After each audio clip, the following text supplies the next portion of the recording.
There's brand new reporting tonight from the Associated Press that Omarosa Manigault Newman has more than just audio tapes.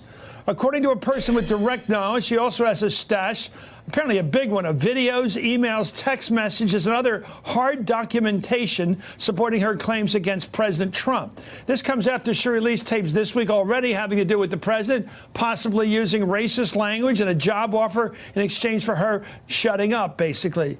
She said she wasn't done yet, and that's apparently true. Let's watch. I'm not going to be bullied. I'm not intimidated. And I'm going to go toe-to-toe with him. Everything he throws at me, believe me, my tapes are much better than theirs. You're going to release more tapes? If I need to. I'll do what I have to do to protect myself. For more, I'm joined by Ken Vogel, political reporter with the New York Times. Christine Emba is a columnist for the Washington Post. Thank you both.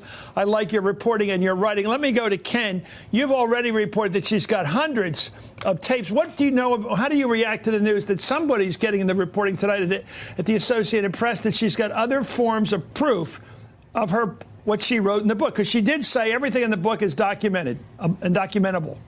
Ken.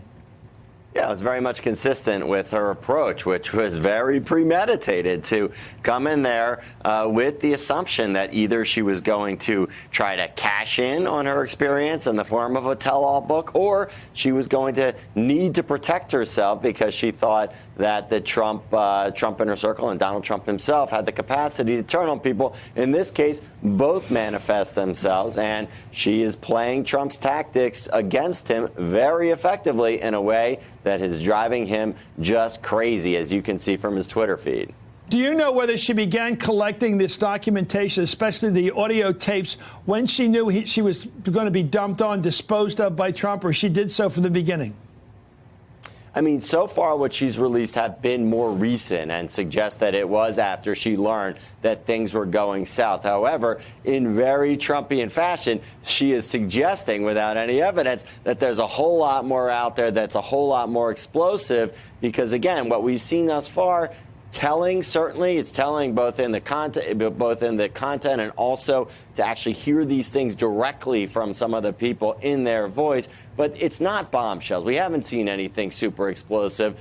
However, just like Trump suggesting he has Barack Obama's birth certificate and it shows he wasn't born in the U.S., she is suggesting that there is more here that is really going to make them squirm. Trump was full of BS on his claims. She has actually provided. I disagree a bit, Ken. I think she has what she's provided so far is pretty interesting to me. One versus Laura Bush, it is interesting, offering her $185,000 a year for 3 years. That's a lot of money right through the campaign to shut up. There was no definition of what the job was. It was just money. Yeah, we kind of already knew that some of that was going on. The super PAC has the Trump-backed super PAC has a lot of people who are working for it who don't really have clear job descriptions and sort of fit into the categories of just hangers-on. That said, you're right. To hear Laura Trump actually make that offer, it is powerful, and it does lead us wanting to know what else she has. I've never heard of a job conversation where the offer of a job is primarily about the money, but not really a lot. If you want to give a speech now and then, that'd be okay. You know, Christine, what a job. It sounds like Hush to me. Hush, Hush, sweet Omarosa. It really does. You know, it's like if you want to talk, if you want to even exist, it's fine, but just please don't hurt us. And I think that speaks to how important these tapes are to Trump, or these tapes. I don't think the General Kelly, with all his dignity, when he tried to erase her from the scene, you know, please leave the building, don't cause any trouble, we won't destroy you, had any idea what kind of order of battle she had, what kind of weapons she possessed. Yeah, it's actually fascinating. This is one of the crises that Trump has responded to almost the most strongly. I think he tweeted about her 8 times in one day. But the thing is, these tapes really represent an existential threat to the whole Trump MO, right? Which is about, being slippery with the truth. You say X one day, Y the next. You never know. But when there's hard evidence, you can't do that anymore. It really throws a wrench into his whole thing. I'm wondering, Ken, if you're Trump and you think you're the smartest guy in your family, I think that's fair to assume. He thinks so. And you got people around these Fredo characters in his family that aren't quite as wise or as tough as he is. And then he finds out that Laura Bush got taped, his daughter-in-law. He's already worried about Don Jr. at the tower, at the Trump Tower, meeting with the Russians. I wonder if he's worried as he goes to sleep or plays golf this week. And about the 8th hole, he's thinking, you know what? what in hell has that woman got on my kids? Because they don't know they're being taped. We already know they got something. Your thoughts? Because that's what I think Trump's worried about. He wonders if she has the gall to walk. Actually, she's already taped him, too.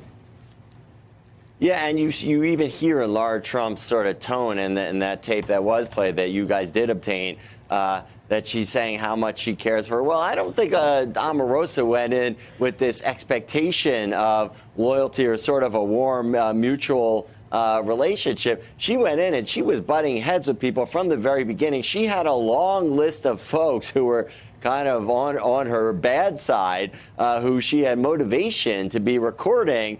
And it just so happens that some of the tapes that she's released thus far, again, though, in my opinion, are not super condemnatory, are of some of the most powerful people who are closest to Trump. So, yes, it should raise concerns about who else she has and what she has them saying. Well, it was just broke, Christina, that the reason that they gave the $130,000, that's a lot of money to Stormy Daniels. They weren't going to give her a nickel. The reason they did it is because they heard the Access Hollywood tapes. They got spooked.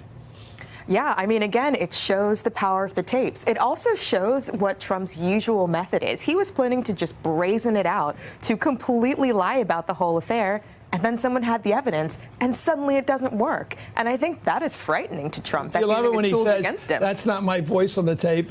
Exactly. It's unbelievable. One thing we know is what he said. Hey there, I'm Chris Hayes from MSNBC. Thanks for watching MSNBC on YouTube. If you want to keep up to date with the videos we're putting out, you can click subscribe just below me or click over on this list to see lots of other great videos.